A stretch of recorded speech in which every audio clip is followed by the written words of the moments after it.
ortopedia, se der tempo da esportiva, ou a gente começa a esportiva e finaliza na próxima, que eu vou juntando aquelas que têm afinidades, tá? Então, dentro da ortopedia, gente, o que a gente tem? A gente tem que pensar o seguinte: o que o paciente vai vir com a ortopedia para mim? Ele vai vir com entorses, ele vai vir, eu tenho que mandar para vocês esse material que eu não mandei, né? Ele vai vir com entorses, ele vai vir com edema, ele vai vir com processo inflamatório, ele pode vir num pré-operatório ou num pós-operatório, ele pode estar vindo no processo de regeneração de fratura, tá? Então a gente tem a questão ortopédica postural, dores relacionadas à postura, alterações posturais. Então eu posso tratar isso tudo dentro daí. Lembrando que o sucesso do meu processo depende da minha avaliação. O sucesso do meu processo depende da minha avaliação. Então, uma boa avaliação me dá um bom resultado de atividade, de planejamento. Se eu faço uma avaliação porca, o meu tratamento vai ser pouco, porque eu não consigo direcionar o objetivo que eu quero. Lembrando que, gente, a gente pode tratar individual ou em grupo, mas o objetivo, o plano de tratamento, ele é individual. Ah, Thais, mas no Halloween que a gente trabalha em grupo. Sim, a gente trabalha em grupos homogêneos, mas cada um tem a sua peculiaridade, cada um tem a sua necessidade, né? Então, o que a gente tem como avaliação, e aqui a gente já falou, né? Estão só o repeteco. O que a gente faz? A gente gera a nossa linha de comunicação com o paciente, é o nosso vínculo inicial com o paciente, né? Então, a gente começa sempre pela queixa principal. Eu não começo lendo a indicação médica, eu começo perguntando para o meu paciente o que ele tem, o que ele objetiva, aonde ele quer chegar. E aí depois a gente dá, obviamente, a gente sabe que é um paciente que está com epicondilite. Mas o que isso impacta na vida desse paciente? O que isso quer dizer para esse paciente especificamente? É isso que a gente tem que começar a pensar, né? O impacto da lesão na função desse paciente e na função não só biomecânica, na função de trabalho, na função das suas atividades de lazer, nas suas funções domésticas. O que isso gera de impacto para aquele paciente? Ah, ele se afastou do trabalho, ou ele trabalha e está sentindo dor, ou ele tem 2 filhos pequenos, ou ele cuida dos netos em casa e não está conseguindo dar conta. É isso que a gente tem que trazer. Quanto mais próximo a gente estiver da realidade do paciente, melhor. Quais são os impactos positivos daquele processo? Quais são as barreiras? Quais são os facilitadores? Né? Por isso a CIF é tão importante dentro desse contexto, tá? Local da queixa e quais os sintomas que ele apresenta, identificar as principais mensurações e determinar os objetivos com impacto na expectativa do paciente. É claro que um paciente que amputou um membro, né? Aí ele ia ter a perna de volta, ele não vai ter a perna dele de volta, mas ele vai ter a funcionalidade, ele vai ter uma órtese, ele vai conseguir voltar a andar, ele vai conseguir se adaptar, né? Então a gente tem que trazer esse paciente para a realidade, mas entender o que ele precisa, entender o que ele quer. Às vezes para você precisa de fazer uma coisa, mas para ele é outra completamente diferente. E respeitar os limites, né? O limite principal para um paciente adulto, tá? Para criança a gente tem outros limites, mas o limite principal para um paciente adulto é a dor. Sempre trabalhem com essa questão de limiar de dor. Quanto mais dor, menos feliz ele vai ficar, menos ele vai querer voltar. É claro que se ele começar a mexer em algo que está parado, vai doer mais, é normal, a gente precisa explicar isso melhor. Pode ser que agora a gente sinta um pouquinho mais de dor, mas depois isso vai melhorar com o tempo, mas não deixa de vir por causa disso. Mas se ele ficar com uma dor insuportável porque você não respeitou o limite dele, ele não vai voltar. E aí todo o seu processo foi por água abaixo, tá? Então, exemplos de pré e pós-operatórios que a gente tem. A gente teve um paciente lá na Hidro que ele começou com um processo de, acho que eu até comentei com vocês, ele começou com um processo de hérnia na coluna, tá? E ele é chefe de cozinha, ele teve pé, né? Não estava conseguindo trabalhar, só que ele começou a ter uma marcha muito claudicante, com rotação interna de fêmur, um vácuo no joelho.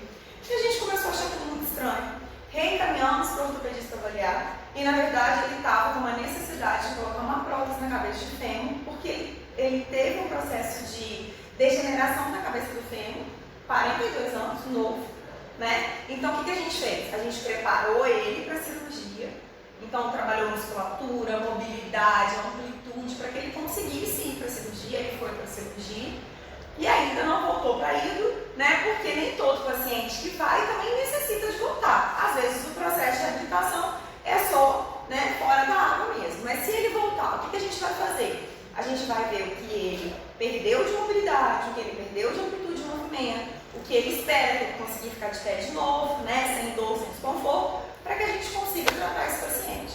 Pacientes pós-cirurgia de coluna, pacientes pós-cirurgia de tórax, obviamente respeitando a cicatrização da ferida, o processo de regeneração tecidual, tá? É um paciente que ainda não pode ter sobrecarga de peso, ele tem que ficar na horizontal. Então, como que eu vou trabalhar esse paciente? Na água, só que na horizontal, tá? Processos articulares, as inflamações de maneira geral, contraturas e estiramentos, postura, treino de marcha e equilíbrio. Gente, o treino de marcha e equilíbrio, ele entra praticamente em todas as especialidades. Ele pode ter alteração do equilíbrio da marcha, porque ele sofreu um entorse de tornozelo, porque ele tem escoliose, porque ele está idoso, porque ele é uma criança com alteração no desenvolvimento neuromotor, porque ele sofreu um AVC, porque ele fez uma isquemia, porque ele tem Parkinson, porque ele tem Alzheimer, porque ele tem artrite reumatoide. Então, esse processo de alteração de marcha e equilíbrio, ele entra em todas as especialidades. Por isso que a gente sempre fala, não existe hoje uma especialidade de yoga. Ah, não, eu odeio cardio, eu não quero trabalhar com cardio, então vai para isso. Porque na IRB, você querendo ou não, você tem que saber de cardio. Né? Você tem que respeitar o limite do paciente. Então, hoje a gente não tem esse processo mais igual a gente tinha antigamente. Ah, esse paciente é dela, esse paciente não, o paciente é de todo mundo. E vamos ver aonde ele se adapta melhor, tá? Então, entre as indicações, gente, a gente tem todos esses processos. E aí a gente tem indicações relacionadas a sinais e sintomas desse paciente. O que é muito comum os pacientes de ortopedia apresentar? Redução de amplitude de movimento, redução de mobilidade, edema, dor, dificuldade de retorno venoso relacionada às vezes a uma imobilização mantida por muito tempo, tá? Então a gente, dentro daquilo que a gente já estudou, a gente agora começa a fechar o processo. Então, por que o paciente com redução de amplitude de movimento pode ir para a água? Porque a gente sabe que eu vou ter um processo relacionado a edema, a dor, a rigidez articular, a fraqueza muscular ou a contratura muscular, e eu vou ter a água favorecendo esse processo. Como que a água favorece esse processo? Temperatura reduz a rigidez, gera relaxamento e alivia a dor. Melhora a organização das minhas fibras, né? Flutuação mais o relaxamento. Está relacionado à temperatura da água, que está relacionado ao processo de satisfação por estar na água, que está relacionado ao processo de redução da dor. Então, eu tenho suporte da água, eu tenho redução da sobrecarga sobre as minhas articulações, eu tenho redução da ativação da musculatura gravitacional, eu tenho processo de liberação articular, de liberação tendínea, de liberação facial, né, das fáscias, não da face, da face, tá? E com isso eu tenho um aumento da amplitude de movimento e da mobilidade, ok? Então lembre-se, gente, dessa questão do círculo positivo da dor e não do negativo. Qual que é o círculo positivo da dor? Quanto mais relaxado eu tiver, mais alongamento eu vou ter. Quanto mais alongamento eu tiver, maior mobilidade. Quanto mais funcionalidade, menor a dor. E isso vem no combo. Eu não consigo vender isso sozinho, tá? Isso vem no combo, se você souber fazer. Por isso que é tão difícil para um paciente sair daí. A gente sofre com isso lá. Porque, de um lado, eu tenho a pressão, você precisa rodar os pacientes. Você precisa tirar os pacientes daí. Do outro, o paciente assim, eu só consigo melhorar ali. Só da palavra eu já também. Como vai fazer transplante? Cara pálida não fica aqui. Né? Mas é difícil, é muito difícil. E o que eu consegui organizar? Eu consegui organizar pediatria, eu consegui organizar neuro, eu consegui organizar reumato, eu consegui organizar ortopedia. Então, o paciente saiu da ortopedia, vai entrar outro da ortopedia. O paciente saiu da neuro, tem que entrar outro da neuro. Eu não posso perder a mão, senão eu vou ter só paciente da neuro. Tá? Só os pacientes da neuro. Então, a gente tem que... É difícil, tá? Não é pra vocês, não é fácil não. E aí, gente, como que eu vou trabalhar, então, com a flutuação? Lembrando que a flutuação é a força de puxo, é a força de sustentação que a água dá no meu corpo, certo? Ela é contrária à gravidade. eu vou usar com facilitação, ou seja, eu vou trabalhar com a flutuação me assistindo. Eu vou trabalhar a favor da flutuação, usando ou não equipamentos. Eu começo a progressão como? Dando suporte ao movimento. Como assim suporte ao movimento? Eu vou, em vez de utilizar a flutuação para favorecer todo o processo, flutuadores, fazer movimento só naquele direcionamento, eu vou usar a flutuação para dar suporte para aquele músculo, para aquela articulação, para que ela se mantenha na amplitude que eu quero, na contração que eu quero. Eu posso trabalhar força isométrica, tá? Então, tem várias condições para trabalhar esse paciente. E eu vou querer trabalhar a força muscular desse paciente. Como que eu vou trabalhar a força muscular? Ao contrário da flutuação, dando resistência. Quanto maior a velocidade, quanto maior a área, maior a resistência. Depois eu penso em carga e repetições, mas velocidade e área são as principais, ok? Bom, então a amplitude de movimento. O que ela vai trabalhar? Força de flutuação, posição das extremidades, direção do movimento e dispositivo de flutuação. Como assim? Primeiro, eu quero ganhar amplitude de movimento. Primeiro eu tenho que pensar o que está levando aquele paciente especificamente a ter redução da amplitude. É edema? É dor? É pós-fratura? É pós-mobilização? Porque os músculos estão contraturados? Eu tenho que resolver aquele problema. Então, inicialmente, eu trabalho a favor da flutuação, com a flutuação me assistindo. Então, normalmente aqui a gente trabalha com muito suporte de flutuadores para aumentar esse processo da amplitude de movimento, tá? E a gente sentiu na água como que isso funciona, né? Depois, eu vou trabalhar a questão das extremidades. Como assim? Lembra do Bhajan, distal e proximal? Se eu estou perto do paciente, ele faz uma força. Se eu estou distante do paciente, ele faz outra. Por quê? Eu aumento a área. E aí eu tenho esse processo de evolução, tá? Direção do movimento. Se eu faço um movimento a favor da flutuação ou contra a flutuação, a favor da turbulência ou contra a turbulência. A gente viu que vencer a turbulência não é fácil, né? A força da resistência da turbulência é muito grande. Lembram do caracol? Que a gente não conseguiu ninguém ficar em pé, né? Então eu tenho que trabalhar nesse processo. E os dispositivos de flutuação, que eu vou colocar nesse caso para aumentar a resistência para eu trabalhar contra a flutuação, tá? Então a gente vai ganhando amplitude de movimento. Só que, gente, tem como eu ganhar amplitude de movimento se eu não reduzir edema? Se eu não reduzir a dor? Se eu não estabilizar a musculatura? Não tem. E eu preciso fazer isoladamente igual eu faço em solo? Não. Por isso que a resposta daí é muito mais rápida. Porque no solo eu vou trabalhar alongamento, liberação da fáscia, mobilização articular. Na água eu faço tudo ao mesmo tempo com muito movimento. Por quê? Porque os efeitos fisiológicos gerados no meu corpo em relação às propriedades físico-químicas da água me dão esse processo, tá? Então, assim, a gente teve paciente lá que ficou 1 mês e meio pós-fratura de dedo mindinho do pé, né? Nem era na base, né? Não foi fratura por estresse, foi entorse que levou à fratura, então ela tinha o processo de entorse de tornozelo junto com a fratura. Ela ficou 1 mês e meio. Acabou. Não precisou nem fazer mais nada. E quando ela foi no médico, ela ficou com o médico assim: então agora eu posso ir para fisioterapia? Não precisa disso não. Vida que segue. Tênis no pé e tudo bem.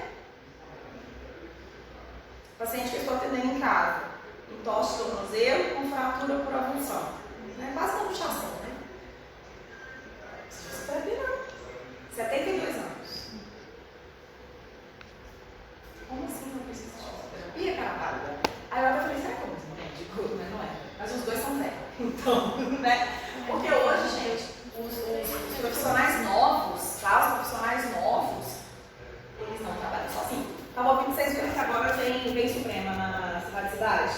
Toda sexta-feira, 8h30. A gente começou com uma peça. Estão ouvindo? Feliz da vida, né? E aí ele falou uma coisa muito interessante.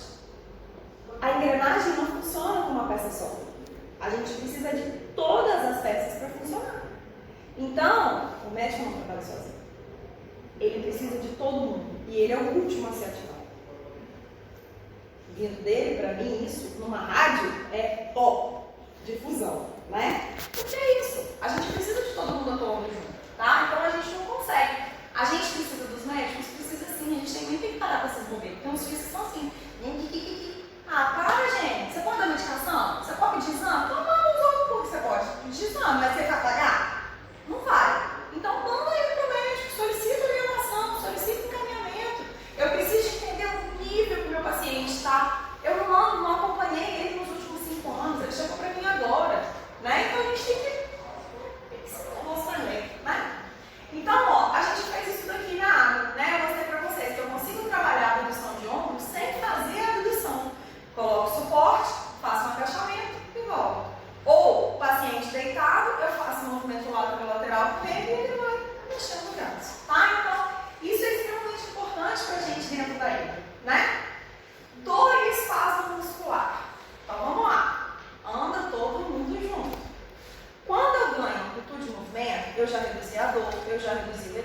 já estabilizei aquela musculatura, tá? Então, assim, eu não trabalho separadamente. É só para vocês entenderem as indicações desse paciente e como que o processo da água interfere nisso, ok? Então, ó, mais uma vez, o calor relaxa a musculatura e compete diretamente com a dor, sendo que o calor é mais rápido que o estímulo da dor, neuroceptivo, ok? A flutuabilidade reduz a sobrecarga articular. Se reduz a sobrecarga articular, eu diminuo a congruência da minha articulação. Consequentemente, eu melhoro a circulação ali, tanto linfática, do líquido sinovial, quanto circulatória. Eu melhoro a oxigenação daquela articulação. Eu diminuo a ativação da minha musculatura gravitacional. Eu tenho maior resistência do meu corpo e não do universo, né? Então, eu consigo estabilizar aquele processo. Imersão. O que a imersão faz com a gente? Redução nos estímulos do sistema nervoso simpático. Por quê? Porque é prazeroso estar na água, eu libero endorfina, o calor compete com a dor, eu vou sentir menos dor e isso dá um estímulo de prazer, a não ser que o paciente tenha medo de água, tá? Então, assim, eu estou atendendo uma paciente pós-cirurgia de lombar e eu falei, cara, nossa, o melhor para você seria ir. Ela me chamou, eu fiz avaliação, falei, olha, sinceramente, eu posso vir aqui te tratar, mas o melhor para você é 6 horas, pelo amor de Deus, eu tô com pânico de água, não boto nem pé, porque eu afoguei uma vez na piscina fazendo hidroginástica, a professora não viu. Vou mandar essa paciente para água? Não vou, né? Manter os membros em imersão durante a sessão na água, por quê? Quanto mais imerso, quanto mais dentro da água tiver, maior o efeito sobre aquela musculatura. E aí, gente, a gente tem também a pressão hidrostática. O que a pressão hidrostática faz no nosso corpo? Uma compressão igual em todas as direções proporcional à profundidade. Ela facilita o retorno venoso, ela facilita o sistema circulatório e linfático, ela reduz a compressão sobre as articulações, ela favorece uma drenagem natural sobre o meu organismo. Com isso, meu sistema cardiorrespiratório e renal tem um favorecimento da sua funcionalidade, ok? Se eu tenho redução do edema, então o que eu tenho? Redução da sobrecarga articular, melhora do processo de circulação, né? O desvio de sangue para as áreas vitais, que inicialmente já favorece aquele processo de resistência vascular periférica e relaxamento, então eu tenho uma resposta de contratibilidade. Eu tenho a flutuação, que diminui a sobrecarga sobre a articulação, eu tenho o alívio da dor, eu tenho ganho de mobilidade, e aí a gente vai mais uma vez só repetindo tudo que eu já falei 50 vezes, tá? Fraqueza muscular. Como que eu vou trabalhar então o fortalecimento? Eu só entro no fortalecimento quando todos os sinais e sintomas do meu paciente forem reduzidos. Quando eu estabilizar aquela musculatura, certo? Músculo encurtado não gera força. Músculo tensionado, espástico, não gera força. Então eu preciso de gerar primeiro esse processo. O que pode fazer com que eu trabalhe então uma força muscular? Os meus equipamentos de flutuação que favorecem a resistência, tá? A velocidade do movimento e a água, ok? Então eu consigo trabalhar muito mais força às vezes do que fora da água, porque se eu associar a turbulência a todo esse processo, para eu vencer aquela resistência é mais difícil, tá? Postura e equilíbrio. Lembra que a gente viu nas reações de endireitamento que o tempo inteiro na água a gente tem estímulos que favorecem a nossa percepção de equilíbrio? Então eu tenho estímulo visual por conta da movimentação da água, certo? Eu tenho estímulo tátil sobre os meus receptores, eu tenho estímulo sobre o meu sistema vestíbulo-articular e eu tenho um estímulo próprio ceptivo. Lembra que o Luiz falou no dia das ligas que quando a gente quer trabalhar a estabilidade de um paciente para trabalhar a articulação, propriocepção, eu trabalho com ele estável, reto. Quando eu quero trabalhar equilíbrio, eu trabalho em partes instáveis. Então, quando eu vou trabalhar, por exemplo, um paciente vestibular, eu não vou ficar com ele no solo.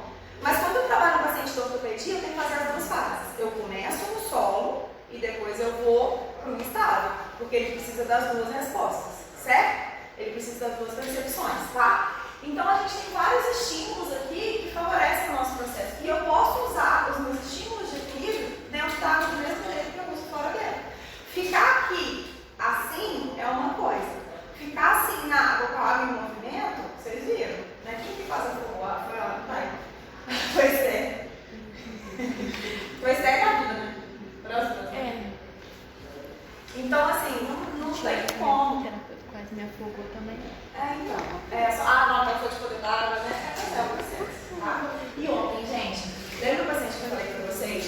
ser adulto? O cadeirante? Nossa, ele tá numa fase assim que a gente já tava tendo que tirar ele daí, sabe? Na terça-feira, que é uma dupla que atende ele, um menino e uma menina. Ele é muito grande, então eu preciso de mais força, né?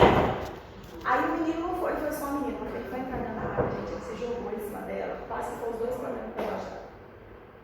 Aí quando foi ontem, eu falei assim com ele, calma, pode marcar, tem que fazer essa coisa. Desiste! Deixa! E aí ele se jogou assim dentro da água, sabe? Só que, gente, ele tem mais ou menos. O Silvio botou ele na balança, deu 70 quilos.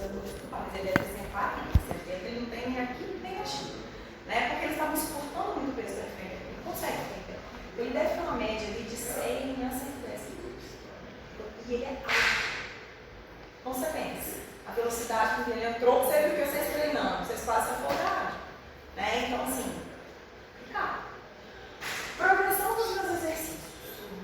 Como assim progressão dos meus exercícios? Para ganhar resistência.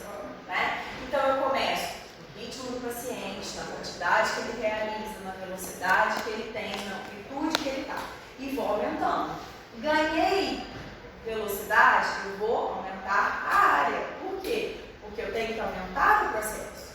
Eu posso trabalhar com a turbulência a meu favor. Eu posso fazer um movimento contrário à turbulência para dificultar aquele movimento. Eu posso colocar mais equipamentos para dar mais resistência. Então eu vou progredindo. E quanto mais para fora estiver, mais difícil. Então eu fazer esse movimento aqui dentro da água é uma coisa. Eu pedir para o paciente fazer isso aqui é outra. Porque além de eu aumentar a amplitude, eu tenho uma parte que vai ficar para fora. Então quando a gente tira, né, o peso da água ali, o que eu tenho? Eu tenho aquela resistência puxando para baixo. E eu tenho que vencer, né? É igual quando a gente vai sair da piscina. A gente tem que vencer aquela resistência para sair. A gente não tem alteração, a gente sai de novo. Mas quem tem, dá uma resistência, dá um choque muito grande, tá? Proposta de tratamento. Ô, gente, isso aqui tá na literatura, tá? Como uma ideia de ortopedia, ok? Então, como que a gente trabalha dentro da ortopedia? Eu aqueço os meus músculos para melhorar a oxigenação, para melhorar a resistência, para chegar mais fluidos metabólicos naquela musculatura, naquela articulação. Depois eu vou trabalhar com alongamento. Eu só entro com fortalecimento quando eu tiver alongamento. Para isso, eu tenho que eliminar todos os sintomas e todos, né, os sinais que aquele paciente apresenta. Depois eu entro com fortalecimento. Trabalhei com fortalecimento, vou para a parte cardiorrespiratória, porque é diferente colocar o paciente na água e treinar a cardiorrespiratória, tá? Atividades funcionais para estimular ele ao que ele faz no dia a dia.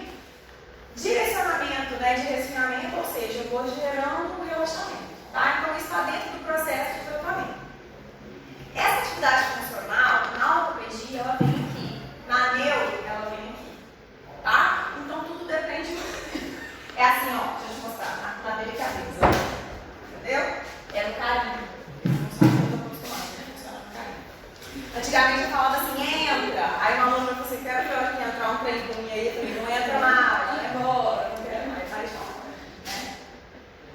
Então, olha só, quais então os processos dentro do ortopedia que a gente mais tem? Gente, lesões não comuns. A Filó até postou essa frase esses dias, né?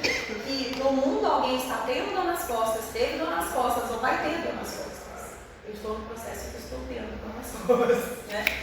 Gente, ali fala 80%, mas em média 85% a 88% das pessoas. E hoje com o smartphone, sedentarismo, videogame, né, falta de mobilismo, falta de espaço para a gente fazer atividade ao ar livre, a gente está aumentando cada vez. Estou vendo que você está bem forte.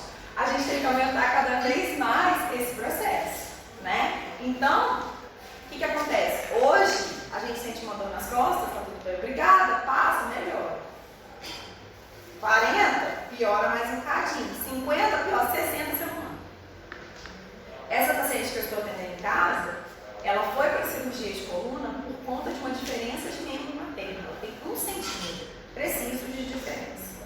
Se ela tivesse tratado essa diferença dela, ela não chegava no que ela chegou. Ela está assim, ó. Aí eu fui medir funcional por 3,5 centímetros. Estão tortos. Tá? Então, assim, ela não tinha problema de corpo. Ela teve, hoje ela está com 70, 69 anos. Ela desenvolveu, ela fez uma estenose do canal medular por conta da compressão pela doutora. Ela é assim. Forte. Douradinha. Tá? Então, isso aqui, ó. O que acontece? A dor é limitante. Qualquer movimento a gente precisa comer. E aí, qual é o maior erro? Deita e faz repouso. Dor na coluna é igual a movimento. Se eu ficar deitado, se eu ficar em repouso, eu vou piorar o meu processo. Já está mais do que comprovado na literatura. E por que a água é benéfica? Eu tenho redução da sobrecarga, eu tenho ativação dos meus músculos gravitacionais, eu tenho redução da compressão sobre os meus discos, né? Redução da compressão sobre as vértebras, eu trabalho aquela musculatura. Então, muitos pacientes têm um grande benefício com isso. Mas problema postural, eu posso tratar na água? Pode. Né? Eu posso tratar porque eu consigo trabalhar os músculos estabilizadores. Tá? Então, a gente tem esse processo aqui. Ok? Nossa, deixa eu só no carro e mostrar para vocês no vídeo. Na próxima aula eu mostro. Vamos para esportivo. Dúvidas, gente? Essas aulinhas, elas são curtinhas mesmo, tá? Porque o repeteco, né? Eu fico falando uma coisa 50 vezes, 50 vezes. Ou entra por osmose, ou não entra. Aí chega lá no oitavo período, quando vocês vão ter ido, vocês vão ver muito. Ou entrou e saiu. Entendeu? Eu fico para morrer. Mas assim, até que a parte fisiológica fica muito bem armazenada no HD, porque é muito repetitivo, então não tem jeito. Mas a parte da avaliação, das formas geométricas, de como que vai trabalhar a progressão, isso vocês dão aí tem que no primeiro dia dar um remember, né? Como que põe o paciente na água, como que tira o paciente na água. E aí a gente só aprende fazendo o quê? Passando aperto. Né? A hora que você passa aperto, você aprende, tá? Então, gente, olha só. Reabilitação do atleta. Principalmente os meninos que acompanham mais esportes, né? A gente vê muito atleta fazendo reabilitação na água. Principalmente jogador de futebol, né? Então, o que a gente tem? A gente tem um tratamento associado da hidro com o tratamento convencional, tá? Por quê? O que a hidro traz de tanto benefício para esse atleta? Duas coisas principais. Retorno rápido à função e proteção de lesões secundárias. Então, uma entorse de tornozelo, para mim, é uma coisa. Para um jogador de futebol, é outra. Eu vou torcer meu pé, eu vou acabar com o meu ferro do outro lado, porque eu vou andar assim. Ele jamais pode fazer isso. Então, eu preciso de proteger isso. E aí eu consigo trabalhar com ele, que vocês estudaram há pouco, chamado de atividades biométricas. Estou estudando atividades biométricas, Cinécio? Não? São atividades funcionais. É o treino funcional de uma atividade. De vôlei, de futebol, de handball, tá? Então, eu consigo trabalhar essa movimentação com o meu atleta. Então, o risco de lesões relacionadas à atividade física e ao esporte aumenta quando existe uma predisposição, falta de treinamento ou orientação em atividades no qual não houve preparo adequado. Então, o que a gente vê? Modismo, beach tênis, modismo, corrida, modismo, ciclismo. Consequência, lesão. Quando tem torneio de beach tênis na rua, eu dou uma vontade de pegar a ficar assim. Oi, tudo bem? Prazer, Thaís? Oi, tudo bem? Prazer, Thaís. Gente. Minha amiga assim, você tem que jogar beach tênis comigo. Eu falo, minha filha, eu olho para aquilo ali, eu só vejo lesão. Eu não vejo mais nada. É legal, emagrece, ó. E dá lesão. Eu não, gente, eu juro, é legal, beleza, mas o que acontece? O que dá lesão? A pessoa não treina com um profissional que ensina o movimento certo. A pessoa não faz academia para fortalecer a musculação. Essa minha amiga dessa, chegou comigo assim. Eu falei, nem fala, nem começa. Pode ao menos me passar uns exercícios? Eu falei, e ela é enfermeira, eu falei, para!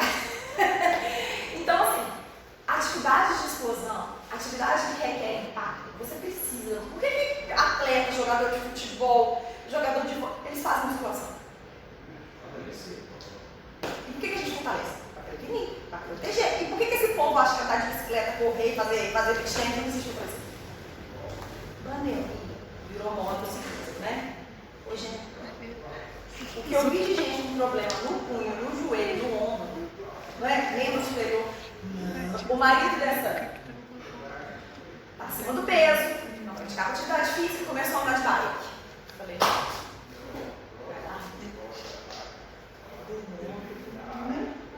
não, mas foi o movimento que eu fiz na academia, porque ele começou a malhar. O que é isso? Essa assim, você faz trilha, ele não faz ciclismo, ele faz trilha. Por quê? Porque ele foi daqui a Aparecida do Norte de bicicleta na mão. Aparecida do Norte? Sem dúvida, né? Eles param 2 noites, mas eles vão direto. Você anda de bicicleta assim? Ou você faz isso e você joga mais aonde? Não é babado. É Jesus que estava te acompanhando e ficou pesando, né? Fora que tem o quê? Vibração o tempo inteiro. Os pecados. Aí eles ficam rindo, não pode falar nada pro pai, você ó, eu tenho resposta pra tudo. Vocês não têm, não, porque eu acho que não tem tudo. Então, gente, a gente tem que pensar assim. Não adianta você querer fazer uma função se você não tem um preparo. E o atleta vive disso. É o dinheiro dele que está em jogo. A atividade ocupacional dele é ser atleta, ponto. Se ele machucar, ele está fora. Tirando o Neymar, que não precisa mais de jogar, né? Porque o Neymar agora é um 354, né? Ele joga um e fica o resto do ano de folga. Já está de folga de novo. Então, assim, tirando ele, todo mundo ainda precisa de trabalho, né? Fora que é super justo o salário deles, não é? Super justo. Eles estudam, eles fazem mestrado, doutorado, pós-graduação. O que vocês estão contando pra eles? Vocês são fã número 1 do Neymar, não pode falar do Neymar. Fala também. Então, olha só. Não tô falando que o cara não joga. Não tô, eu tô falando que ele é desviado. É. Gente, o que ele ganha no mês, a gente vai ganhar aqui. Você vai nascer e morrer mais umas 5 entidades aí no Brasil trabalho. Eu acho muito discrepante. E aí eu estava ouvindo um treinador uma vez falando, um treinador português, um time português, ele fala no Brasil. Aí ele falou o seguinte, qual foi o último treinador do Botafogo? Acho que foi o último treinador do Botafogo, que perguntaram do sucesso, né? Aí ele falou, não foi ele que falou dessa parte que ele falou, foi um outro. Ele falou o seguinte, é discrepante demais que o meu time de suporte ganha e o meu time de atletas ganha. Porque se eu não tenho meu time de suporte, eu não tenho time de atletas. Aí ele falou que quando ele entrou lá, onde ele não sei qual é o time, eu entro, desde que eu tenho um nivelamento salarial. Não é justo a equipe de suporte ganhar uma doença da equipe de atletas. Esse não tem. Tá? Então, assim, sem um não tem outro. Deixa ele ser fisioterapeuta do educador físico pra você ver se eles jogam. Eles não jogam, né?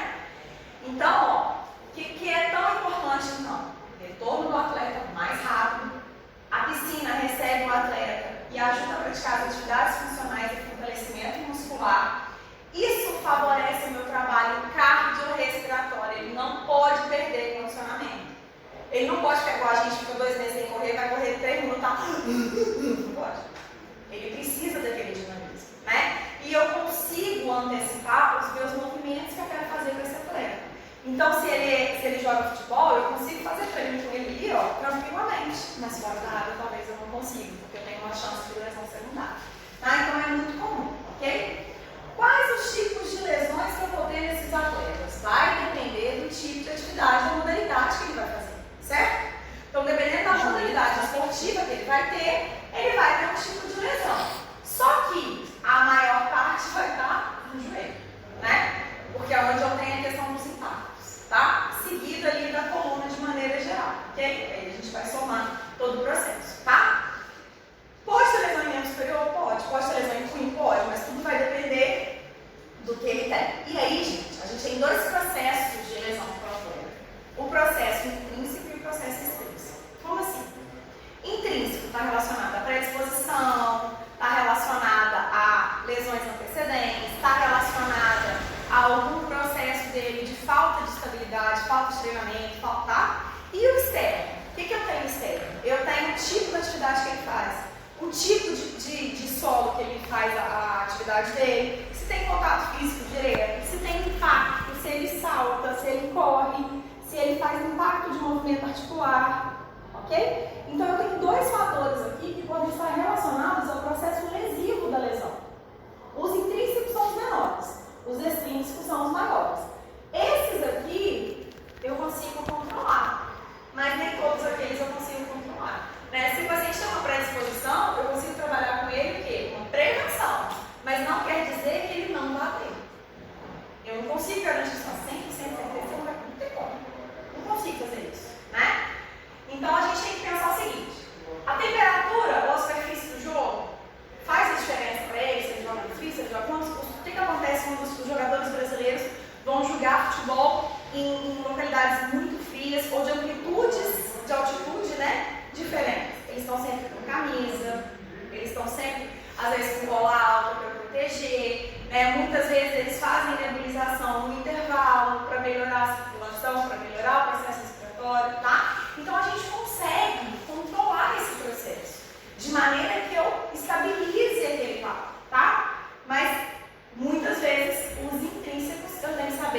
como que eu vou fazer com aquele atleta. E aí, gente, o que acontece?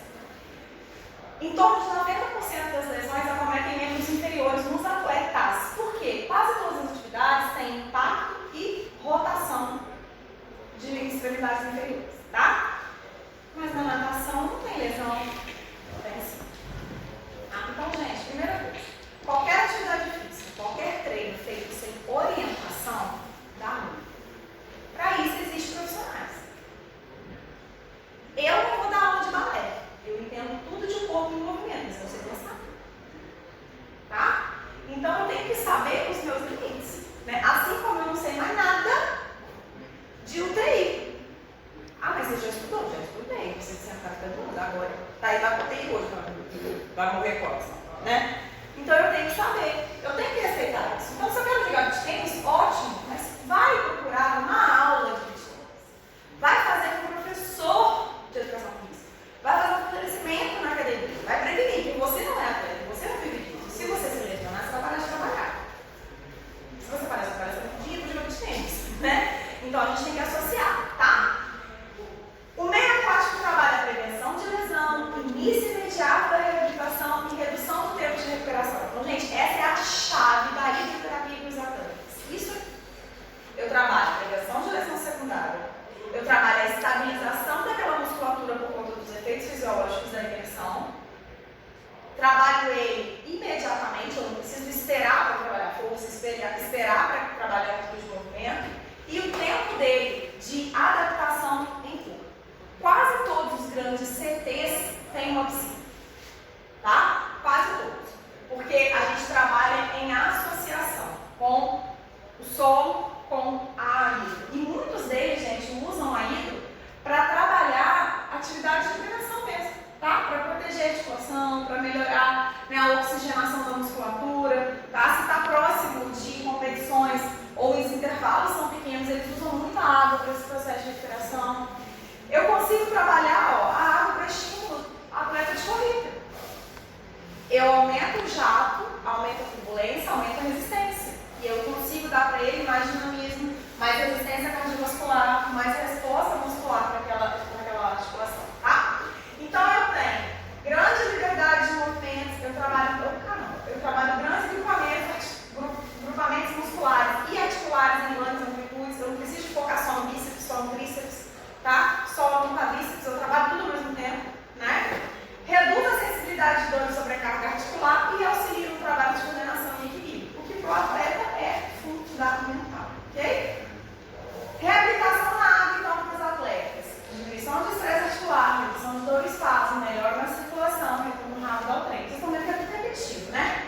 Aqui, gente, é só para vocês verem bem algumas notícias, tá? Aqui é da Sociedade Brasileira, né, de Fisioterapia Aquática, tá? Associação, na verdade, né? Não sociedade.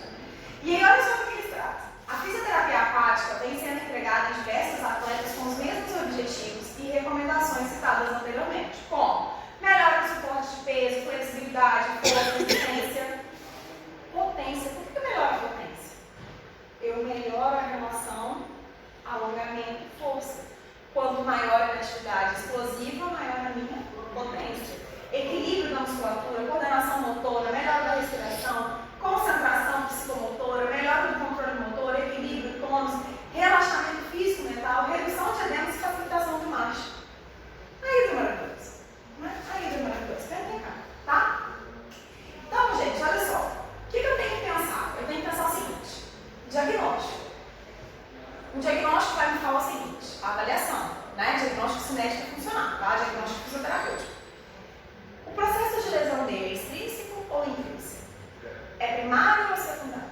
Já aconteceu? É reincidivo ou é novo? É agudo, subagudo ou crônico? Está inflamado ou não? Né? Então eu tenho que começar a pensar como que eu vou trabalhar. Eu preciso de manter a resistência cardiovascular, ou seja, o condicionamento. Então, estar dentro da água já favorece o estímulo cardiorrespiratório. Mas eu só ganho condicionamento se eu fizer atividade de condicionamento. Lembra que a gente viu, né? Recupera a hora do movimento com estabilidade. Trabalhar o feedback através de movimentos funcionais. Trabalhar a força e retorno prévio à função. Tá? Então, quanto mais rápido eu fizer, melhor. Ok? Já falei isso aqui?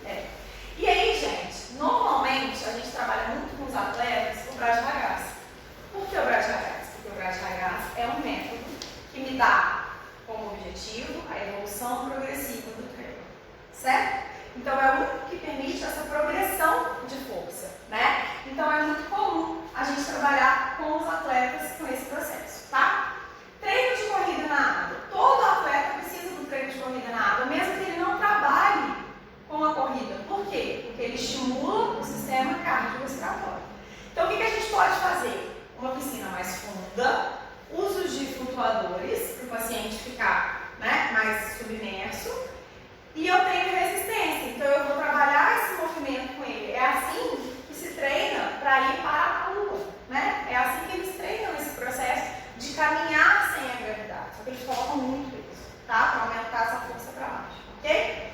Então eu trabalho todo o grupamento, eu trabalho num ritmo diferente, eu recruto, né, músculos menores de uma maneira menor, então eu vou trabalhar com grandes grupamentos que me dá mais estabilidade, mais resistência e trabalho todo o sistema cardiorrespiratório.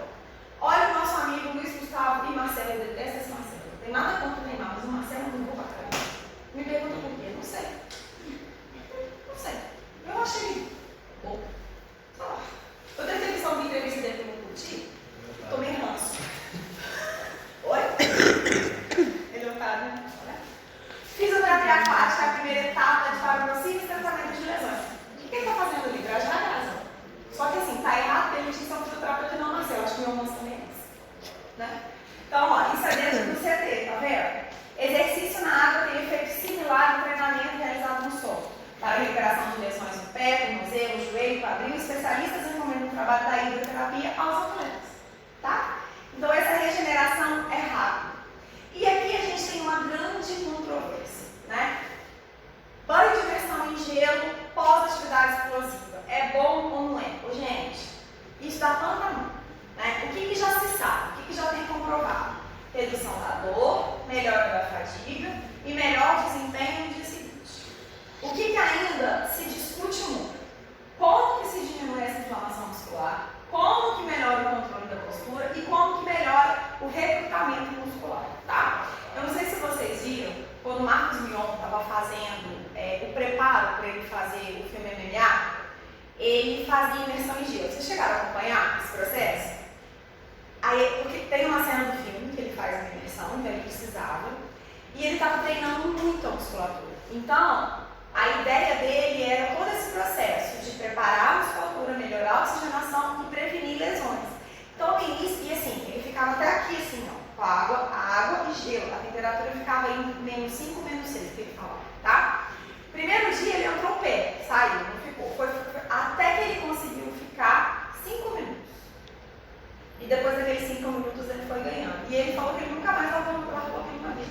Porque ele descobriu o benefício que aquilo trazia para o corpo dele depois. Tem uma propaganda desses bets da vida aí, né, que é o Fred pós-jogo, deitado numa banheira, cheia de gelo, com telefone, não sei se vocês vão lembrar, deitado numa banheirinha de gelo lá, com telefone. O que tem a ver a banheira de gelo? Está relaxando? Não, é pós-atividade. Tá? Então, assim, a gente tem isso muito utilizado, a gente tem, quando tem campeonatos, né, de corridas, maratonas, o pessoal costuma levar. Tem gente que leva freezer, né, aqueles freezer de bar. Este gelo, eu acho que é nojento mesmo. E o povo entra ali depois, né, mas a gente tem benefício relacionado a isso, tá? E a hidroterapia, gente, é para todos, inclusive para os bichinhos. Os bichinhos fazem reabilitação na vida. Os bichinhos que precisam de emagrecer, né, principalmente cachorro e cavalo, eles trabalham muito esses cavalos de competição, tá? Dentro da água, para prevenir lesão, para melhorar o trote, para melhorar o equilíbrio do cavalo, tá? Então a hidro, gente, ela serve para tudo e todos, ok? Dúvidas, meus amores? Não? Então deixa eu voltar aqui. Gente, o que vocês acharam da prova?